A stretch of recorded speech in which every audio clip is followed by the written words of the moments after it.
రసం తీసుకొనిరా, కార్తీ సార్ వాళ్ళు వచ్చే టైం అయింది. అన్నం ఇంకొంచెం పెట్టమ్మా. ఏంటిది బిరుసుగా ఉంది, కొంచెం చూడు. పాయసం ఏది? ఒరే వాడు అరిసెలు తినేస్తున్నాడు చూడు, వాడి సంగతి ఏంటో.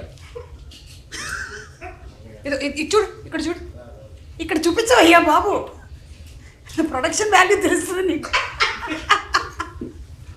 వచ్చేస్తున్నారా కార్తీ సార్ వాళ్ళు? ఓకే అమ్మయ్యా, ఆల్రెడీ సెటప్ అంతా రెడీ చేసేసాం. నమస్కారం అండి. నమస్కారం కుమార్ గారు, శ్రీదివ్య. ఏంటండి ఇది కొత్తగా ఉంది? ఇది మొత్తం మీకోసం అన్ని అరేంజ్మెంట్స్ చేశాను. అసలు సత్యం సుందరం నేను ఆ సాంగ్ అలాగే మీ ట్రైలర్ టీజర్ అంతా చూసిన తర్వాత బాగా ఇన్స్పైర్ అయ్యి ఇవన్నీ నేనే వండాలని డిసైడ్ అయ్యి నేను పక్క నుంచి తెచ్చుకున్నాను.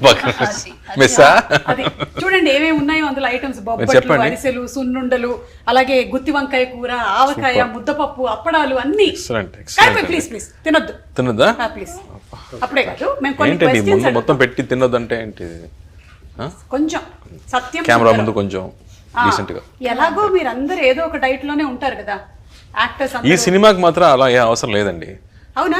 సినిమా మొత్తం నైట్ లో జరిగింది, ఫైట్స్ లేదు, సాంగ్స్ లేదు, సో డయట్ కి అవసరం లేదు. నేను విన్నాను మీరు ప్రీ రిలీజ్ లో చెప్పింది, ఫైట్ వేడుమా ఫైట్ లేదు, డాన్స్ వేడుమా డాన్స్ ఇల్ల. So we really enjoyed good food. Okay, ఆ పెళ్లి సీన్ జరిగింది.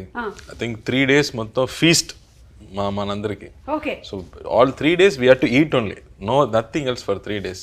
అంటే ఇప్పుడు కొన్నిసార్లు ఫైట్ సీక్వెన్సెస్ కి మనకి బాడీ డబ్బులు అలా పెట్టి వాళ్ళు చేస్తూ ఉంటారు కదా, అలా ఈ తినడానికి పెట్టలేదు. నేను సిన్సియర్ ఆర్టిస్ట్ అండి, అని నేనే చేయాలి.